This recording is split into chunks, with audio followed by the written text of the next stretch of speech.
नमस्कार बंधुरा care recipe बक्से सकलके स्वागत। आज आमी शेयर करब एकदम दुर्दान्त स्वादेर एचोड़ रान्ना, जेटा किन्तु मटनकेও हार मानाबे। ताहले चलुन बंधुरा देखे निই। प्रथमेই आमी एचोड़ और आलू केटे निয়েছি। एचोड़ खूब भालो करे हाथे तेल मेखे काटते हबे। এটা আমি কেটে নিয়েছি। এরপর একটা কুকারের মধ্যে হলুদ আর লবণ দিয়ে দেব। দিয়ে তার মধ্যে কাটা এঁচড়গুলো দিয়ে আমি একটা সিটি দিয়ে দেব। এইভাবে কুকারে এই প্রসেসে সেদ্ধ করলে এঁচড় কিন্তু গলে যাবে না, অথচ খুব সুন্দর সেদ্ধ হবে। এইভাবে আমি একটা সিটি মেরে নিচ্ছি। এরপর কুকারটা নামিয়ে এইভাবে খুন্তি দিয়ে একটু চাগিয়ে সিটিটা কিন্তু পুরো হাওয়াটা বার করে দিতে হবে। এরপরে সঙ্গে সঙ্গে খুলে এঁচড়গুলো বার করে নিতে হবে, তাহলে কিন্তু এঁচড় একটাও গলবে না আর খুব ভালো সেদ্ধ হবে। দেখতেই পাচ্ছেন এঁচড় কিন্তু একদম গোটা গোটা আছে। এটা আমি ঢেলে রেখে দেব। আর এদিকে কড়াইয়ের মধ্যে দিয়ে দিয়েছি সরিষার তেল। তেলটা গরম হয়ে গেলে আমি আলুগুলো ভালো করে ভেজে নেব।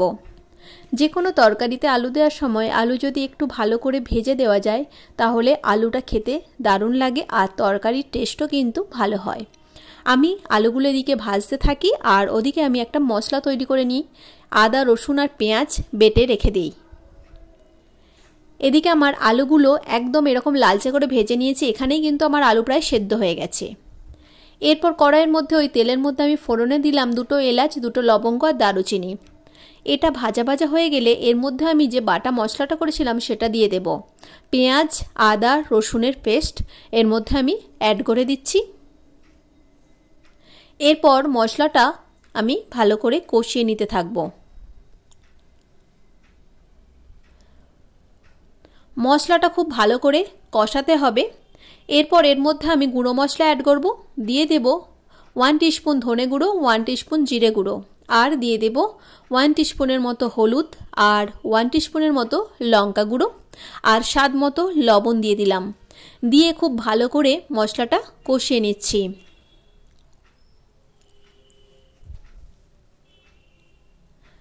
মশলাটা আমার ভালো মতোভাবে কষানো হয়ে গেছে। কড়াই থেকে মশলাটা খুব ভালোভাবে ছেড়ে যাচ্ছে। এরপর আমি এর মধ্যে দিয়ে দেব একটু সামান্য পরিমাণ জল। জল দিয়ে মশলাটা খুব ভালো করে আরও একটু নেড়ে নিচ্ছি। আর এরপর এর মধ্যে একটা টমেটো অ্যাড করে দিচ্ছি। এরপর টমেটোটাও আমি একটু মশলার সঙ্গে কষিয়ে নিতে থাকবো।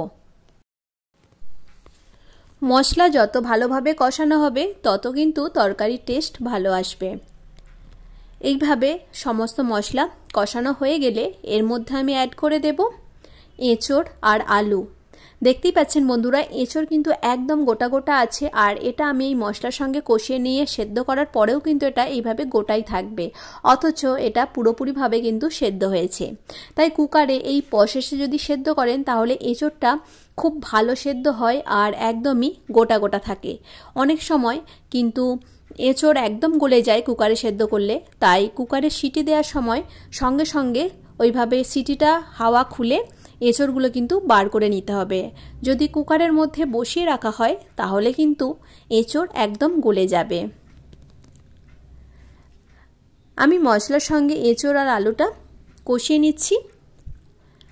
এটা আমি 5-10 মিনিটের মতো টাইম দিয়ে একটু কষিয়ে নিয়েছি। এরপর এর মধ্যে আমি অ্যাড করে দেব জল।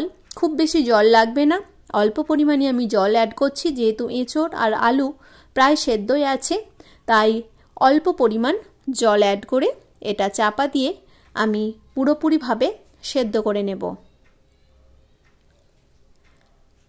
এখানে জলটা যে যেমন পরিমাণ ঝোল রাখবেন সেই অনুযায়ী জল ব্যবহার করবেন।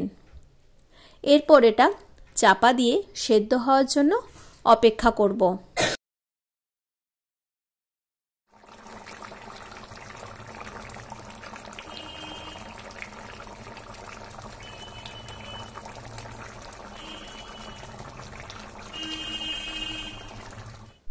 একদমই আমার এঁচড় আর আলু পুরোপুরি সেদ্ধ হয়ে গেছে, খুব বেশি সময় লাগেনি। আর ঝোলটাও অনেকটা কমে গেছে। আমি একটু মাখো মাখো রাখবো তাই ঝোলটা একদম কমিয়ে নিয়েছি। এরপর সবশেষে এর মধ্যে আমি দিয়ে দিলাম 1 চা চামচের মতো গরম মশলা গুঁড়ো আর 1 চামচের মতো ঘিটা দিলে কিন্তু এই এঁচোড় রান্নার স্বাদ দ্বিগুণ বেড়ে যায়।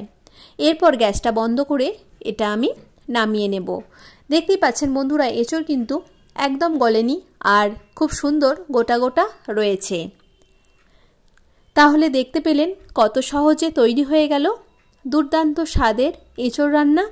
এটা দেখতে যেমন সুন্দর হয়েছে, খেতেও কিন্তু অসাধারণ।